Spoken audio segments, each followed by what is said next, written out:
Obrigado, senhor presidente, deputado Sadi Noel, senhoras e senhores deputados.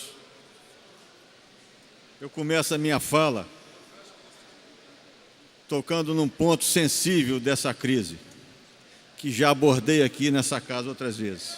Mas antes eu gostaria de fazer a leitura de um ponto, uma entrevista do atual ministro da Fazenda, na época, presidente do Rio Previdência, um sorridente Gustavo Barbosa, que dizia: conseguimos capitalizar e alcançar a autossuficiência do fundo, o Rio Previdência, que antes precisava de ajuda financeira do governo de 2,5 bilhões por ano. E nessa mesma reportagem se dizia que o fundo, o Rio Previdência, era um dos grandes gigantes previdenciários do mercado e tinha um capital de 84 bilhões. Essa crise financeira, que implica em tanto sacrifício para a população do estado do Rio de Janeiro, ela precisa ser enfrentada, como falei nessa tribuna ontem, com transparência. Transparência pública. Nós não podemos aqui, nessa casa, aceitar que uma solução proposta pelo governo, pelo executivo, chegue aqui. E aí eu discordo em parte de alguns deputados que estiveram nessa tribuna. Eu entendo que esse pacote precisa realmente ser votado aqui e precisa ser debatido e, se for o caso, como eu acredito que é, rejeitado aqui nessa casa. Nós não podemos, eu não gosto dessa situação de devolver. Não acho que temos que devolver, nós temos que aqui rejeitar esse pacote. Rejeitar esse pacote, essas propostas do Executivo. E por que devemos rejeitar? Retorno à falta de transparência. Nós não podemos aceitar uma crise declarada pelo governo estadual sem a devida comprovação numérica dessa crise, sem a devida comprovação de que isso realmente está acontecendo. Nós estamos recebendo aqui, simplesmente, um conjunto de decretos e leis que sobrecarregam ainda mais o servidor público e a população fluminense. Abordei isso ontem. Não é só o servidor público que está sendo agredido com uma taxação a mais.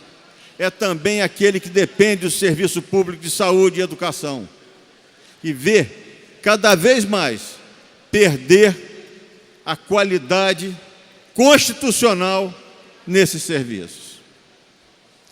Mas nós estamos aqui, senhor presidente, e eu gostaria de insistir mais ainda nessa fala.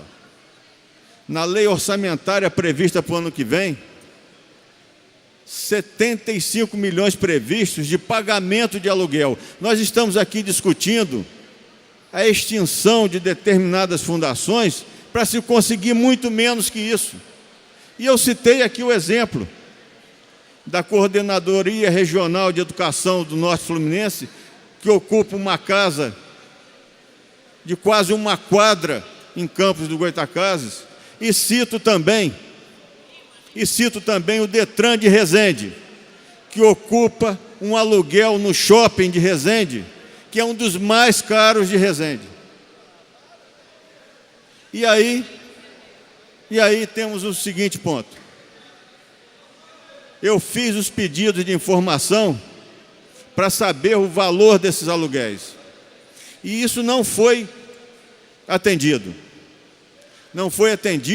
E a partir desse momento, eu me sinto no direito de pensar que existe realmente alguma coisa a ser escondida. Então não podemos admitir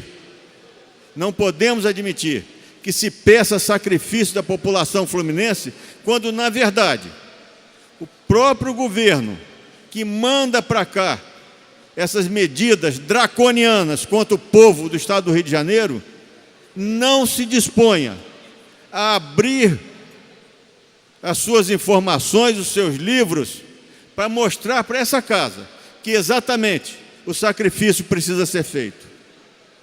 Então, senhor presidente, eu tenho a certeza, quando afirmo que não existe uma crise desse tamanho. Existe sim, uma necessidade do governo do PMDB de tapar, de criar uma cortina de fumaça em torno de determinadas lideranças, que por má gestão ou por outras situações que precisam ser apuradas pela própria justiça, criar uma cortina de fumaça para proteger exatamente esses que, como Sérgio Cabral, hoje foi chamado pela justiça a mostrar que realmente não é culpado daquilo que é acusado. Nós temos a certeza que essa casa não se furtará de votar, mas desde que tenhamos a certeza que estamos fazendo pelo bem do povo fluminense. E não, como eu falei, simplesmente para proteger pessoas que têm muito a dever à justiça do Estado do Rio de Janeiro. Sérgio Cabral representa um ícone dessa política que destruiu a economia do Rio de Janeiro. E nós não podemos aceitar nessa casa, de maneira nenhuma, que o sacrifício, que o servidor público, que o cidadão do Rio de Janeiro se sacrifique ainda mais, para salvar esse que é um dos grandes mau caráter da política brasileira. Obrigado, senhor presidente.